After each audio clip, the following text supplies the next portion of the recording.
Mysteries to Die For is brought to you by Down and Out Books. Mysteries and thrillers from mainstream publishers leaving you feeling like you kissed your best friend? Then you, my friend, are ready to step down to Down and Out Books. Mystery, thrillers, and horror, gritty, hardcore, and obscure, twisted, imaginative, and fantastic. Stories the way you like them. Discover your next amazing read at downandoutbooks.com. That's spelled out down, A-N-D, out, books.com. And of course, your favorite social media site.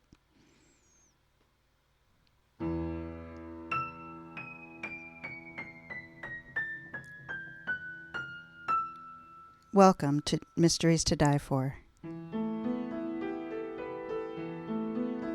I am TG Wolff, and I'm here with Jack, my piano player and producer.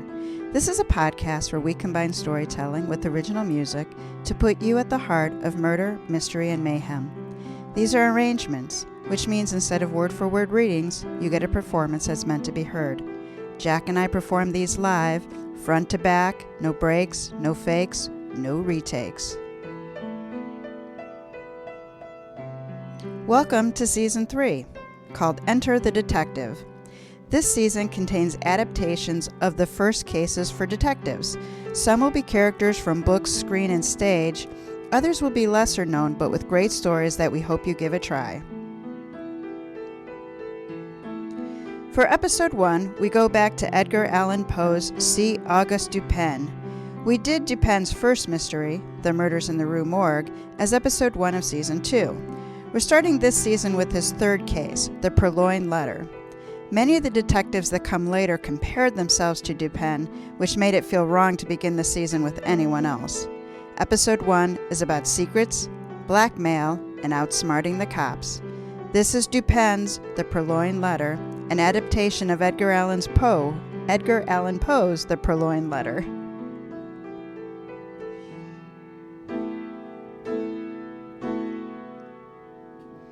All right, Jack, welcome to Season 3. So our story today was published in December of 1844 in a literary annual called The Gift, Christmas, New Year, and Birthday Present, 1845. Edgar Allan Poe's third See Auguste Dupin story has little to no information on the setting, aside from it being in Paris, leaving us to conclude that it's a contemporary, meaning the story is set in 1844 to 1845. You know, every time I do a little research on French history, I get pulled into the most twisting, turning rabbit hole.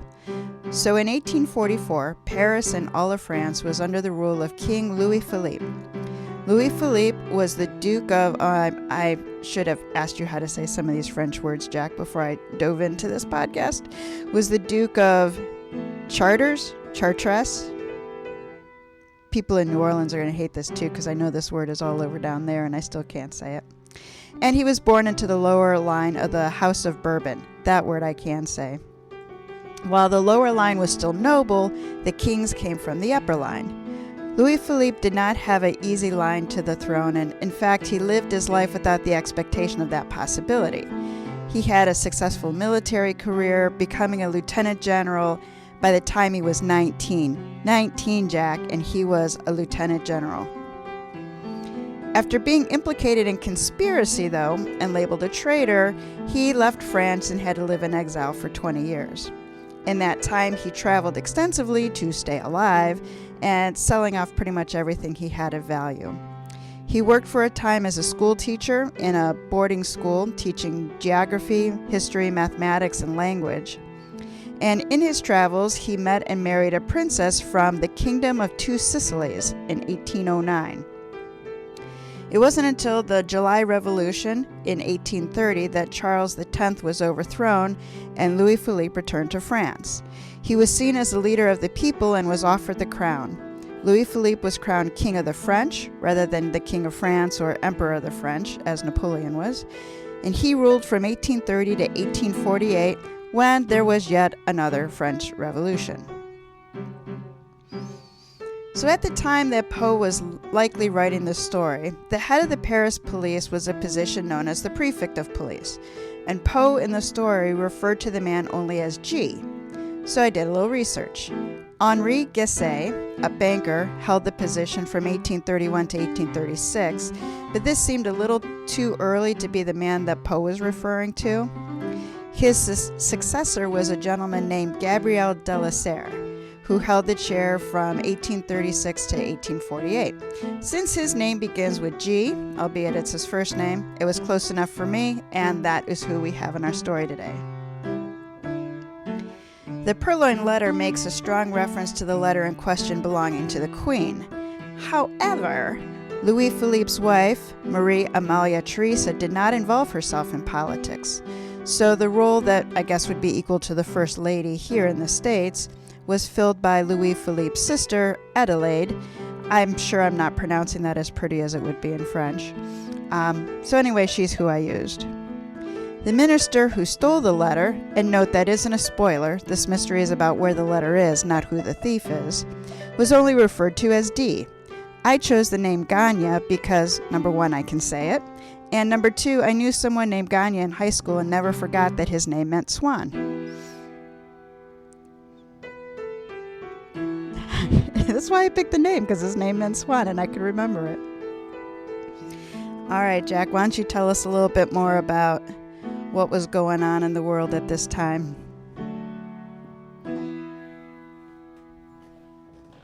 Howdy.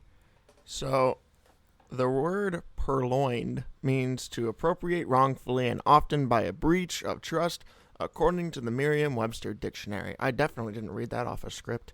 Synonyms include steal, swipe, appropriate, misappropriate, which seems wrong, lift, hook, pocket, and pinch. The word dates back to the 15th century, which means it was 200 years old when Pope used it in the title of his story in the 1840s. Pretty cool. I thought it was cool. Yeah. I didn't know what it meant. I truly had to look it up. It's to purr someone's loins. Nothing. You didn't hear that.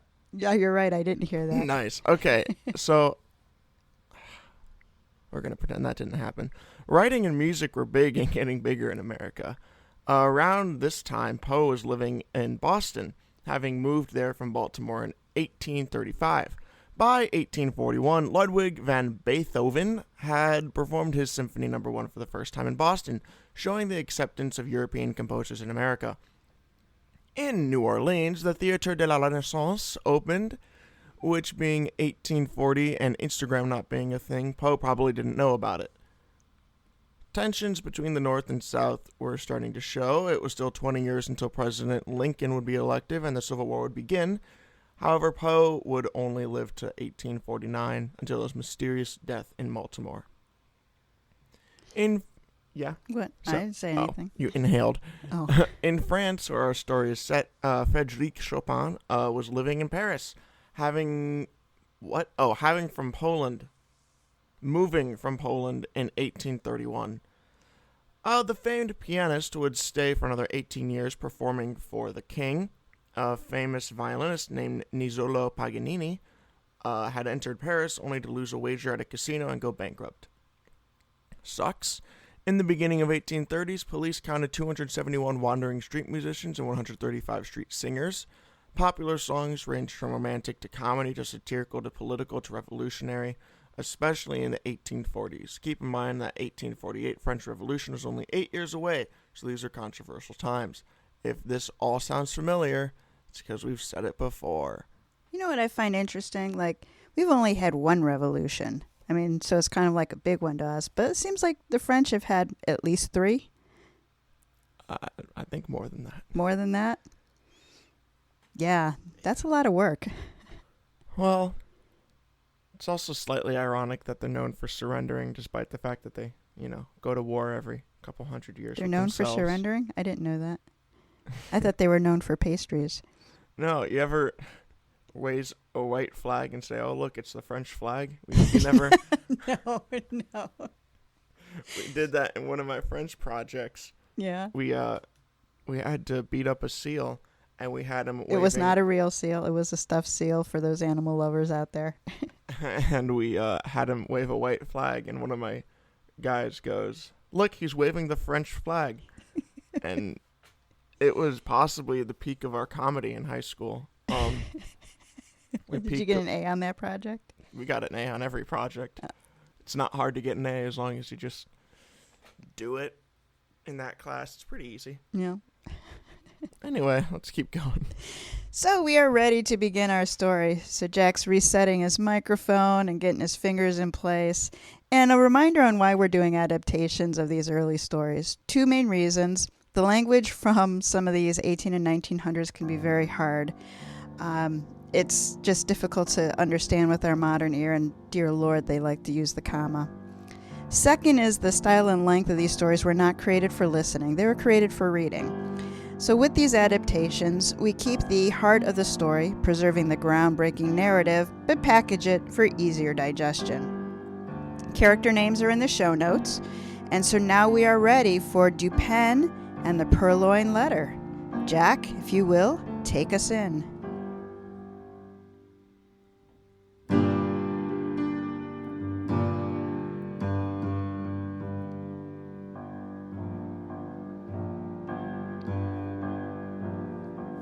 Chapter 1. See Auguste Dupin. When we first met in Season 2, Episode 1, in a story that I called The Thinking Man, but that you also know as The Murders in the Rue Morgue, I introduced you to my new friend, Auguste Dupin. We met in a library, brought together by love of obscure facts. I don't recall mentioning it before, but Dupin is a cavalier. He's not a basketball player from the industrialized American city of Cleveland, but a knight of the French Order. His family was once one of the richest and most respected in all of Paris. Nearly the last of his line, Dupin has maintained the respect, albeit with a much lighter purse. From the first conversation, I've been fascinated with the way Dupin thinks.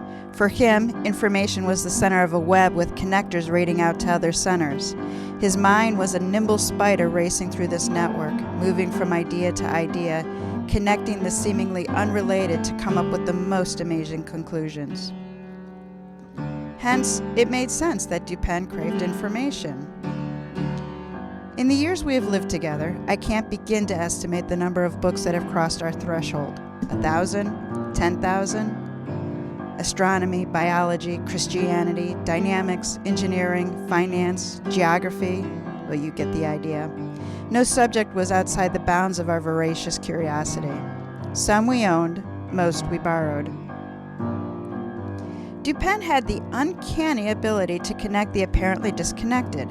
I told you about the time I looked at the star-filled night and Dupin ascertained, correctly mind you, that I was thinking about an actor poorly cast in the role of that epic Greek, Alexander the Great. He succeeds, in my humble opinion, because he views everything as having consequence. Or perhaps it is better said he sees nothing as being inconsequential. A tear in a skirt, a stain on a shirt, mud on your shoes. To Dupin, these were more than a challenge for the laundry.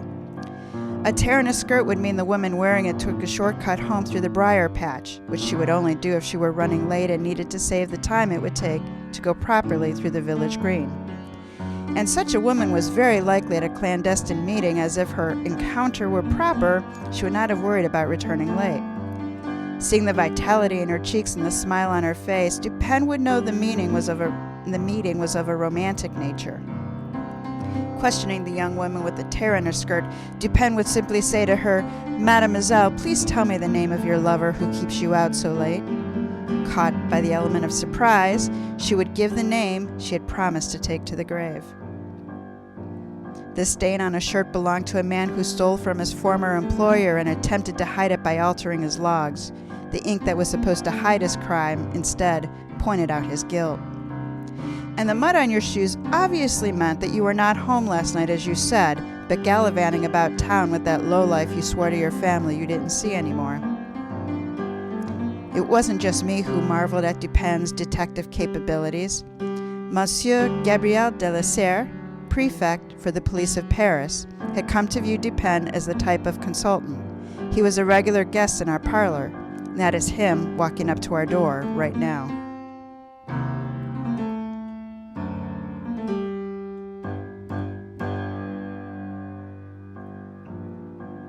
Chapter 2. A regular guest, his usual chair, and a touchy situation. The position of prefect of police had been a door that opened and closed so many times it would have been easier if it had been revolving. In 1830 alone, the year of the July Revolution, 5 men held the position. When the selection of Louis Philippe as King of the French in August 1831, stability eventually came. Henri Guisset held the post for 5 years and was seated by the man sitting in our parlor. Gabriel Delasere took over in 36. After 8 years, the roosters in the nobility and the cocks in the gentry hadn't worn the authoritarian polish off the man. Today, however, his appearance could be most generously described as tumbled. Our regular guest crossed without invitation to the chair we all thought of as his. It was comfortable with a high back and a small table posed at the right hand, just where a man would prefer a brandy, if he had one. Dupin sat in the leather chair that was undoubtedly his. Stacks of books to the left and right were growing and slowly enclosing him. Dupin wore a pair of green glasses he bought at a small shop. The lenses were so heavily tinted they obscured his eyes. The world must have looked like he was peering through pea soup. As Dupin made no move to leave his chair, I played host. At the bar, we kept well stocked. I poured brandies all around. "Trouble in Gay Paris?" I asked Delasere as I handed him a glass. He waved his hands dismissively. "In a city of 940,000 people, trouble is as plentiful as rats. It is one rat that is the cause of my woes." He looked at Dupin. "One very clever rat." "Do tell," Dupin said. "A letter has been stolen, and the lady whose letter it is wants it back. In the wrong hands, it forces her to yield to political pressures." Delasere sipped his brandy. "It would be an incorrect assumption to think the lady in question was the queen. Marie Amalia Therese, Queen of the French, was from the Kingdom of Two Sicilies. She wasn't Italian. Italy, as you think of it, wouldn't be united for another 40 years. Instead, she was one of the younger daughters of the kingdom that include Naples and Sicily. Queen Marie Amalia did not want the title. She, in fact, discouraged her husband Louis Philippe from accepting the crown. When he did, she dedicated herself to being the heart of France. She took care of the poor and downtrodden, volunteering her time and using her own allowance to serve others. The role of the estate hostess and advisor to the king was filled by his younger sister, Princess Adelaide. Although younger in years, Adelaide was a spinster, never marrying. Rather than live the simple retiring life that society allowed her, she lived her life out front. She had the king's ear. It was said they spoke daily, and she frequently advised him on politics. Hence, this Purloined Letter was the property of Princess Adelaide.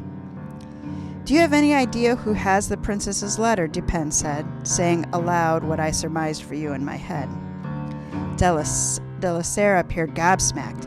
"I didn't say the letter belonged to the princess. There are many ladies in Paris who could be compromised by such a letter." Dupin arched an eyebrow, making it visible over the green lens. "Oh, fine, Dupin, you always know so much," our guest said in frustration. "No, my friend, I only know as much as I have read or experienced. For example, I do not know if you suspect the thief." Delasere nodded.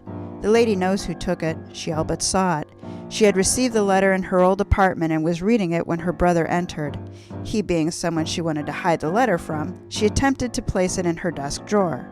When that was not possible, she laid it down on the desk, address side up.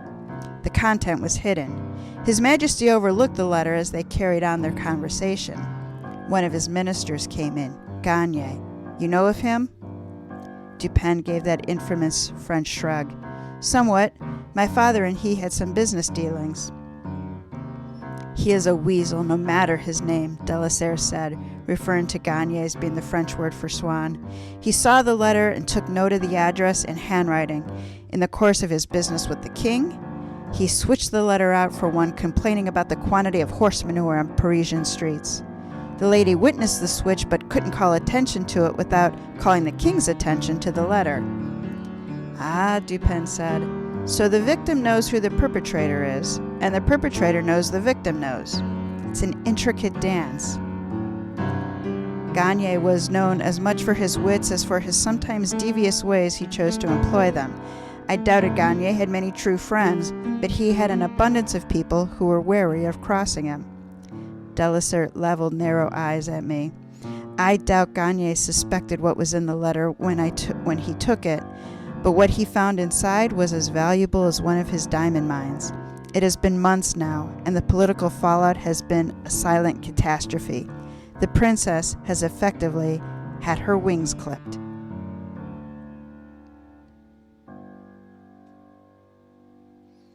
Chapter 3. Delasere's Lament.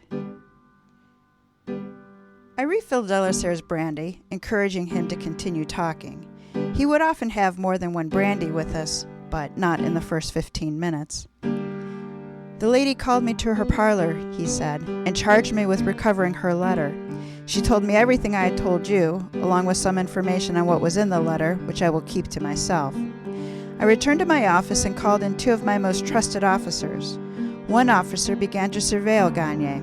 It took only 3 days to determine that he was the man of utmost routine. He left home at 9 in the morning, taking meetings and paying calls until luncheon. He dined out daily with businessmen or members of the nobility. He returned home in the evening, remaining there for 2 hours before he left for his club. Each of the 3 nights he went to a different club, returning home shortly after midnight. It took 3 more nights to confirm the observed routine. Sunday differed only in that he went to Mass instead of work in the morning. In all other ways, he kept to his routine. Gagne is not married? I asked. A widower of 10 years, Delasere said. What of your other man? Dupin asked. I gave him the chore of tracing Gagne's movements from the time he left with the letter in question. He confirmed that Gagne's movements matched his routine. From the palace, he went to his home where he keeps his office. He lunched alone at his favorite restaurant before returning home.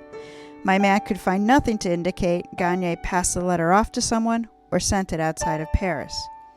Delasere swirled the amber liquor, a smile gracing his lips. I even thought to myself, what would my friend Dupin think of this little mystery of the Purloined Letter? The answer is that Gagne has kept the letter nearby. It only works as a hammer if it can be accessed quickly. A delay in even a few hours would diminish its power. Dupin raised his glass in a toast with an answering smile. I agree with my thinking. What have you done? I asked. Delasere set his newly emptied brandy glass on the table. I confronted him first. I didn't expect it to work, but even if it didn't, he would know that I know what he did. I grinned. You were the fox warning the chicken. I was not so much the fox, he said, as the mule. Gagne sat behind his pompous desk and told me I would never find the letter. His expression didn't change. He did not so much as smirk, but he was laughing at me. It was in his eyes. He dared me to prove he was a thief.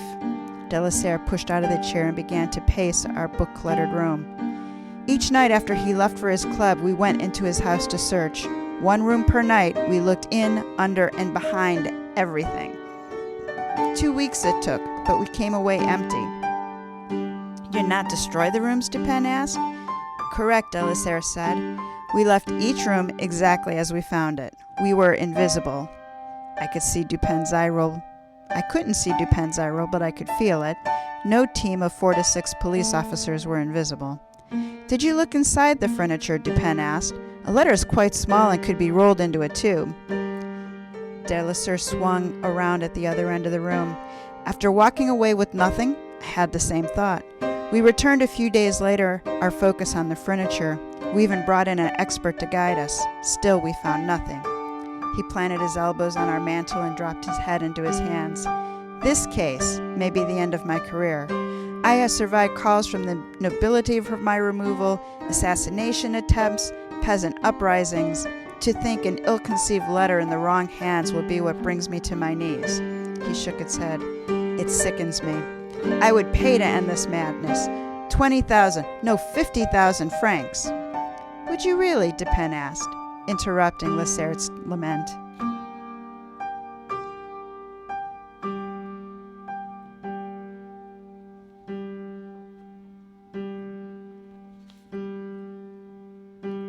Chapter 4. The Fox in Swan's Clothes. The next day, Dupin and I left our home at an ungodly hour. By silent, mutual agreement, Dupin and I normally labored the day away behind heavy curtains, reading books, debating academic topics. Come sunset, we would venture out into Paris streets, putting our book learning into practice. The sunlight was assaulting. Dupin was again wearing those dark green glasses of his. I was envious for once, as his eyes were protected where mine were tearing like I was a variety of vampire. I lifted a hand to shade my eyes and barked out in laughter, looking to Dupin. His smile was small but knowing. I have heard of such creatures also, but far away in Romania, not here in Paris. Dupin wasn't talking about vampires, not officially. Count Dracula wouldn't be birthed from the Romanian county of Transylvania and the Irish writer Bram Stoker for another 50 years. Is the sun brighter than it usually is? I asked. Perhaps the earth is warming. Instead of an ice age, we're in a melting age. Dupin chuckled. Fear not, my friend, you will not melt. We are here. He climbed the stairs and pulled the bell. When Gagne's man answered the door, Dupin presented his card. Chevalier Dupin and Monsieur Poe. I will see if Monsieur de Gagne is in, he said, allowing us to wait in the dreaded sunlight. It was a matter of a minute before the door opened again. Gagne's man allowed us to enter and showed us into a well-appointed parlor. Monsieur will be with you shortly, he said, backing out and closing the door. Alone in Gagne's parlor, Dupin and I wasted no time. It is in this house, my friend. The man trusts no one to sleep in his house. He surely wouldn't trust a valuable treasure in someone else's hands. The parlor suited a man of Gagne's position and age. Impeccably clean, the room nonetheless had the feel that it had not been frequently used. The furniture and decor had a quality of being curated. I suspect we are looking at the work of Madame Gagne, Dupin said. Rest her soul. Of course, I said. The minister does not seem a man to host a soiree. The room was slightly longer than wide, with a large hearth in the middle of the long outside wall. The room was arranged as such. The wall fronting the street had floor-to-ceiling windows dressed in silk drapes. The walls between were painted blue and decorated with portraits. The wall in the fireplace was the outside wall. The wall again alternated windows and paintings. The mantel over the fireplace had candles decorated with an arrangement of rocks that I took to be raw examples of the mineral of his mines. A gilded mirror hung over the mantel. With effort, I was able to look behind the mirror. I found nothing but cobwebs. Embarrassing. The opposite narrow wall had a second door. It was heavy, oak, and closed. The bulk of the wall was consumed by a large oil painting. The wall with the door through which we had entered held shelving with items of curiosity designed to entertain and brag in equal measure. The souvenirs from Gagne's travels were amusements, none of which held the letter. The room was arranged with 3 seating areas. In front of the street side were windows, in front of the fireplace, and then an intimate group of 3 chairs in a reading corner. The door opened, and in walked a confident man of about 50. Chevalier Dupin, it has been years, Gagne said with a cordial welcome. His man followed him with a tray of drinks. Good to see you. As it is you, Monsieur Gagne, may I present my good friend, Monsieur Poe. I bowed.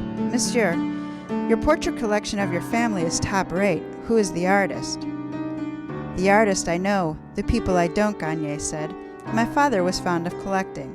I have better things to do with my time. Like blackmailing princesses, I thought.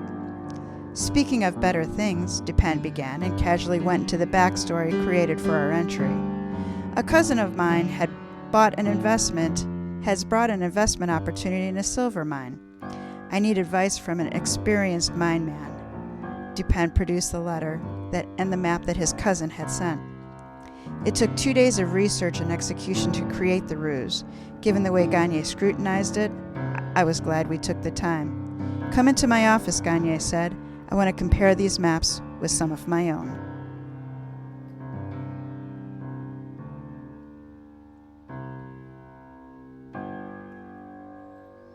Chapter 5. A Fool and His Gold. Gagne led us out of the parlor and across the foyer to a room that was similar in size but decorated very differently. Where the parlor had been furnished to encourage conversation, this room had been designed for business. Only the street side wall had windows. A large table sat under the windows with a single chair. Positioned for the best natural light, this was a work table. Being a table, there were no drawers which could hide the letter. No less than 5 neat stacks of paper and leather-bound books framed a central space. On the right-hand side was a page with numbers scribbled both in lead and in ink. A fireplace sat at the midpoint of the long exterior wall, which abutted to the neighboring home. The chimney rose through the ceiling and was flanked by shelves stacked to overflowing with books. A single chair was positioned in front of the fireplace, a table at the right hand, footstool at the ready. This was a place for contemplating and relaxing, alone. A large desk befitting the king himself separated the rear of the room from the front. Gagne waved us to a pair of chairs in front of the desk. En route to my chair, I swung wide and noted that the desk included a large shallow center drawer and 3 drawers on either side. The top was no deeper than the center drawer, and the middle was twice as deep, and the third could fit a bottle. The 3-foot-deep top was neatly arranged with an oil lamp, a few stacks of papers to the right, and 3 books to his left. The papers laid face up, and I could clearly read the address. It was an invitation to a luncheon being hosted by a notable countess. The event had been yesterday. Mounted on the wall was a type of 5-slot valet meant for holding and organizing paper. Standing on the short sides, the tops peered out over the top, making identifying the pages easy for Gagne. 3 slots were filled. The lowest was nearly overflowing. The next held pages with tattered edges, as if read frequently. The next was empty, but the second to the top held crisp pages. Gagne did not go for the pages in his valet, though. Instead, he turned behind him to a wooden box that was divided into cubbies large enough to shove my fist and arm into. All contained rolls of paper. Some barely worthy of the space, others squeezed against the side. Gagne pulled a roll somewhere in between out of the middle. He moved the books to the floor, and then he unrolled the maps. "One must be careful these days, gentlemen," Gagne said as he flipped through the oversized pages. "There are many a poor man who delights in selling a noble a plot of worthless land." "We are well aware of the truth of that," Dupin said. "I have a difficult time believing my cousin would be one of those men." "It is easier to believe that he was taken in," I said, "and not realizing the truth of it, thought to share his good fortune with you." Dupin sighed. "Sadly, I can see that scenario. Georges never could hold on to a franc." I had no idea if Dupin had a cousin named Georges or not. I leaned into the desk. "What do you think, Gagne? Is the claim on the mine legitimate?" Gagne raised his eyes from the map to me. "The document itself appears to be in order, but these are easy to forge. The detail of the mine survey is where the real information is hidden. This will take time, I'm afraid." "We appreciate your insights," I said. "An apology for the imposition. Perhaps we can leave it with you," Dupin said, overriding me. "We can return in 2 days, if that is sufficient time." "That is more than enough," Gagne said, standing tall. "I am intrigued, I admit." The conversation following that moment was brief and only served to expedite our exit. When we were out on the street and a good distance from Gagne's home, I stopped Dupin with a hand on his arm. "Why did you change our plan?" I asked. "We agreed we were going to draw out the interview and make excuses to inspect the other rooms in his house." Dupin began walking again, a smile on his face. "We did not need to see the other rooms. Gagne truly is a fox, hiding the letter in plain sight." He huffed in laughter. Delasere was so determined to find a hidden letter that he overlooked the obvious. "We have 2 days, my friend, to create a plan that will earn us the letter and Delasere's 50,000 francs. So this is the part in the story where we pause to give you a chance to catch a thief. I don't know what Dupin saw, but he assures me that my account of our time in Gagne's home includes everything that is needed. He really grouped me into the same category as Delasere. Tell me, where do you think the princess's letter is? Any guesses, Jack? Why did you talk like Dora the Explorer? Can you find? You used to love Dora the Explorer. That's not what the conversation's about. This is the part of the story where we paused. That was my professional voice. Yeah, and then what'd you say after that? I don't know. Yeah, you do. And exactly, because you sound like Dora the Explorer. Freaking Blue's Clues, all right? Hey, if it works for Blue, it works for us. You were like one word away from rhyming that. You have to do it. That was rude. Especially with Blue's Clues. You could have said, if it works for Blue, it works for you, but you said it works for us. Well, I didn't want to be selfish. It's not selfish if you're talking to me. That is true. That is true. Well, before we go into Dupin's reveal, here's a quick note for our mystery readers. The second in my Diamond series, Suicide Squeeze, is available. Diamond wanted 10 minutes of peace and quiet. She got an incessant doorbell, pressed by a gorgeous blonde, holding a note compelling Diamond's help. The blonde had a story, the "no one believes my perfect husband's been kidnapped" kind of story. Eye roll. Diamond slid the safety on the gun and climbed out of the bathtub. Dying would have to wait. Put Suicide Squeeze on the top of your reading stack. She and I are available from your favorite bookseller. All right, Jack.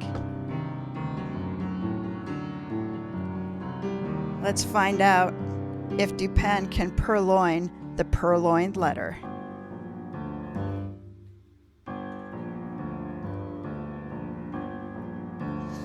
Two days later, Dupin and I called upon Gagne at our appointed time.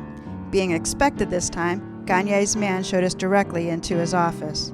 Our host rose from this working table when we entered.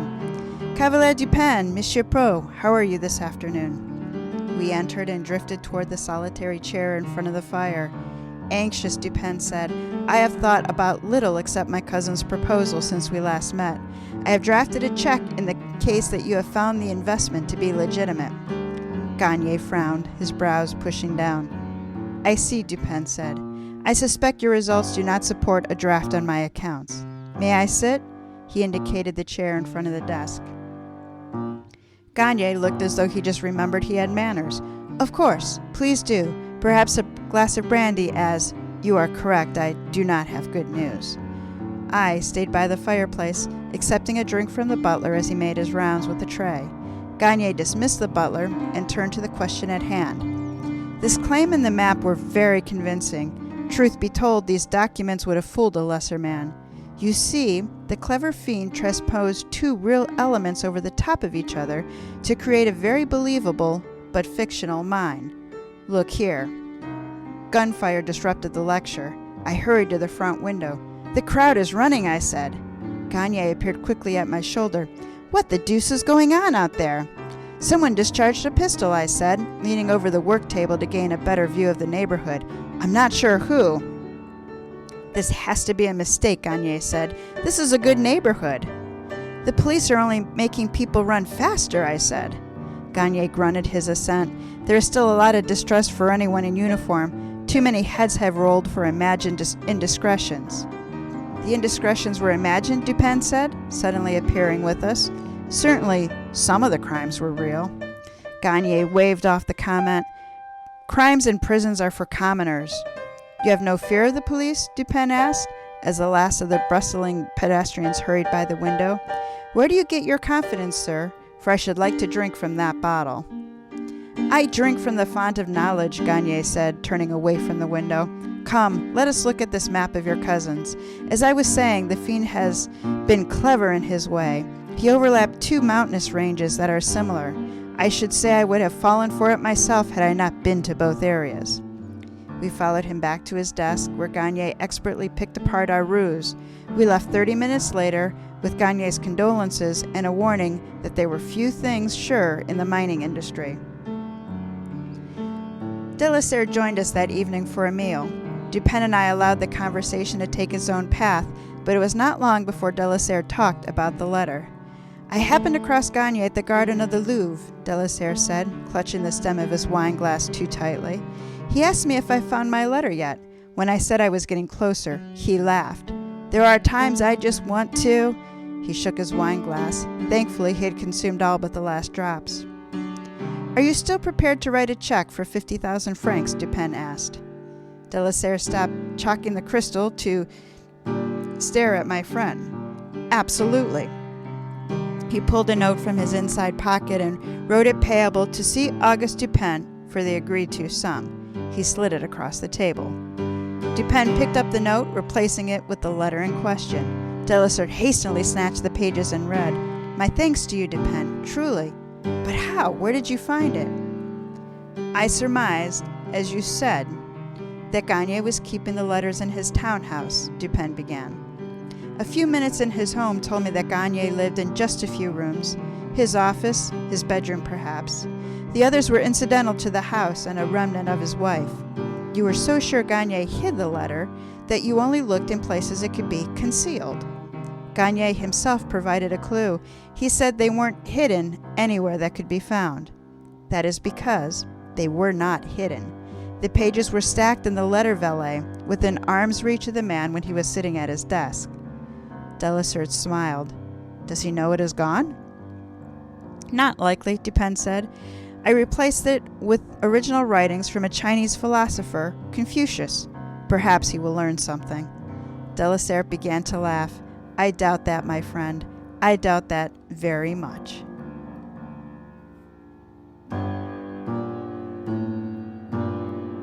So there you have it, the Purloined Letter. Now let's pick it apart. If we take the role of Gagne, does logic hold? Sure, he comes across the letter addressed to a powerful woman and steals it. He doesn't attempt to make it look like a mistake, but boldly replaces the letter with one of his own, telling the lady who took the letter. From this we know that the minister acts swiftly, as there was no opportunity to premeditate the theft, and that Gagne decided to steal it without knowing the contents. He acted boldly, essentially telling the princess he did it. There was some risk to it. What if the letter contained nothing more than an account of a social engagement? Maybe knowing the sender, him or herself, meant that the odds that it was good information was, not a long bet. So knowing that Gagne acted swiftly, was bold, and had more than a healthy dose of arrogance, it's plausible that he would hide the letter in plain sight. Does it make sense that Delasere would not recover the letter?